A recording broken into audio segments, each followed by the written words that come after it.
민수기 7장 1절에서 11절 말씀 교독합니다. 오늘 말씀은 이스라엘 각 지파의 지휘관들, 즉 각 지파의 감독된 자들이 드린 특별한 헌물에 대해서 말씀하고 있습니다. 먼저 레위인이 회막에 쓸 기구를 드렸습니다. 3절 보면요, 감독들은 두 사람의 수레 한 마리씩, 수레 하나씩 담당하게 하였습니다. 그래서 두 사람당 한 수레를 드렸고요. 그리고 지휘관 한 사람이 한 마리씩 소를 드리게 하였습니다. 그래서 도합 수레 6대와 소 12마리를 장막 앞에 드렸다라고 했습니다. 이 헌물을 레위인에게 각각 주어서 레위인들이 각 지파의 직임대로 회막 봉사에 사용할 수 있게 하였습니다. 레위인이 봉사할 때 필요한 도구를 준비하여 준 것입니다. 감독들이 드리는 헌물로 레위인들의 사역 환경을 지원하게 하신 것입니다. 여호와께서는 지도자들의 헌신을 통해서 레위인들의 사역 환경을 만들어 주셨습니다. 그래서 레위인들이 사역을 잘 감당할 수 있도록 환경을 만들어 주셨습니다. 두 번째로 레위인 각각의 직무대로 소와 수레를 제공하였습니다. 6절 말씀 보면요, 받은 수레와 소를 레위인에게 주었는데요, 게르손 자손에게는 수레 2대와 소 4마리를 주었고 무라리 자손에게는 수레 4대와 소 8마리를 주었습니다. 이 지파별로 받은 수레와 소의 양이 달라요. 왜 그러냐 하면 더 많이 필요한 데는 더 주었고 덜 필요한 데는 덜 주었습니다. 그리고 이 수레를 받은 사람들이 자기 마음대로 사용하는 것이 아니고 제사장 이다말의 감독을 받아서, 지휘를 받아서 사용하게 하였습니다.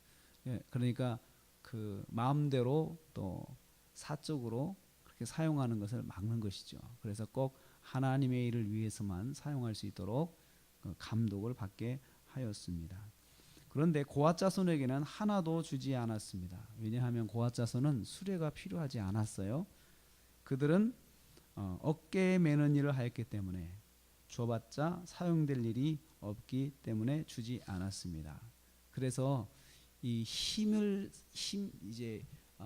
성소의 물건들을 옮기고 또 이동하는 데 있어서 힘이 필요하면은 그것을 좀 힘이 덜 들게 하나님께서 만들어 주신 것입니다. 그러니까 각 지파별로 하는 일에 대해서 하나님께서 힘의 분량을 아시는 거예요. 이 지파는 힘이 많이 들고 이 지파는 힘이 덜 든다. 이것까지도 하나님이 아시는 거죠. 그리고 굳이 필요하지 않은 지파에게는 주지 않았습니다. 고앗 자손은 그래서 어깨에 메고 다녀야 하기 때문에 어깨에 메야 할 사람들이 좀 힘들다고 해가지고 어깨로 메지 않고 그러면 안 된다는 거예요. 그래서 꼭 필요할 데만 사용할 수 있도록 하나님께서 허락해 주셨습니다. 여호와께서 레위인이 맡은 사역에 따라 도움이 될 여건을 제공해 주신 것입니다. 이걸 통해서 볼 때 하나님은 주님의 일을 맡은 자가 잘 감당할 수 있도록 필요한 환경을 인도해 주시는 것을 알 수 있습니다. 그리고 그 사람이 얼마나 힘을 쓰고 일을 하는지 그것도 아시는 거죠. 힘의 분량에 대해서도 이 사람은 이 정도 힘을 쓰니까 내가 이 정도 도와줘야겠다. 이렇게 하나님께서 이렇게 계산을 하시고 계신 것을 알 수가 있습니다. 하루에 한 사람씩 봉헌물을 드리게 하였습니다. 10절 11절 말씀 보면 그렇게 되어 있습니다. 여호와께서 지정하신 봉헌물을 그냥 한꺼번에 그냥 와 이렇게 드리지 않고 하루에 한 지파씩 드리게 하였습니다. 그런데 봉헌하는 내용은 똑같거든요. 똑같은데도 불구하고 그 같은 내용을 그냥 내용이니까 묻어서 한꺼번에 오면 되는데 그렇게 하지 않고 한 지파씩 하루에 한 지파씩 내도록 그렇게 하셨습니다. 이걸 통해서 깨닫는 건요, 각 지휘관이 드리는 헌물이 드러나게 하는 거예요. 각 지휘관이 똑같은 헌물이지만 누가 이것을 드렸습니다. 이것은 이제 사실 알려지는 거잖아요. 사람들에게도 알려지고 그리고 하나님께도 알려지는 거죠. 하나님은 아시지만 이렇게 보시는 거죠. 그래서 특별한 헌물에 대해서는 알려질 필요가 있습니다. 또 하나님께서 그 특별한 헌물에 대해서 기억을 하시고 있는 것을 알 수 있습니다. 각 지파장들은 믿음과 순종으로 헌물을 드렸습니다. 같은 내용의 헌물이지만 각 사람의 헌물을 하나님께서 아신다는 뜻입니다. 같은 내용이라도 하나님은 각 사람의 이름을 기억하고 계시는 거죠. 아무개 지파에서 무엇을 드렸고, 근데 똑같은 내용일 때 그냥 이하 동문 이렇게 이해하지 않으시고 그 사람 드린 사람과 헌물을 연결해서 하나님이 기억하고 계신다는 것을 알 수 있습니다. 하나님은 각각 사람의 헌물을 같은 내용이라 하더라도 그 사람의 이름과 그 사람의 헌물을 기억하신다는 것을 알 수가 있습니다. 하나님은 성도가 드린 헌물을 낱낱이 기억하십니다. 누가 어느 헌물을 드렸는지.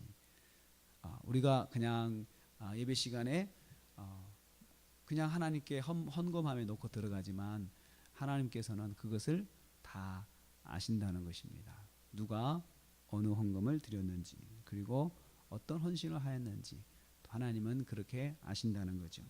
또 이걸 통해서 헌물을 한 것에 대해서는 하나님이 기억하시는 것처럼 또 교회가 기억할 것을 하나님께서 말씀하시는 것이다. 저는 이 말씀을 통해서 깨닫게 되었습니다. 하나님께서 여기서 두 가지를 저는 깨닫습니다. 지도자들은 특별한 헌신을 해라. 이것이 하나님의 말씀 중에 하나입니다. 그런데 이 특별한 헌신은 하나님이 기억하신다. 또 헌물을 드리는 데 있어서는 지도자들이 모범이 되어라. 그리고 이 모범에 대해서 하나님이 기억하신다는 것입니다. 그래서 교회 안에 직분자들에게는 특별한 헌신을 하나님께서 요구하시는 것을 알 수가 있습니다. 그러나 그 헌신은 반드시 하나님이 기억하시는 헌신이 된다는 것입니다. 오늘도 우리가 하루를 살아갑니다. 하나님께서 우리의 헌신을 또 우리의 헌물을 기억하십니다. 우리가 무엇을 했는지 지금까지 하나님 앞에 드린 헌물이나 이런 것들은 하나님이 다 기억하십니다. 그 우리는 기억해야 됩니다. 그리고 오늘 하루 우리가 헌물로서 세상을 살아갈 때 내가 예배 하나님 앞에 드리는 헌물로서 세상의 온전한 그 빛과 소금으로 살아갈 때 그 내용을 하나님이 기억하십니다. 그렇기 때문에 오늘 하루도 우리가 말씀으로 믿음으로 제물이 되어서 하나님께 영광 돌리는 삶을 살아서 승리하시기를 주님의 이름으로 축복합니다.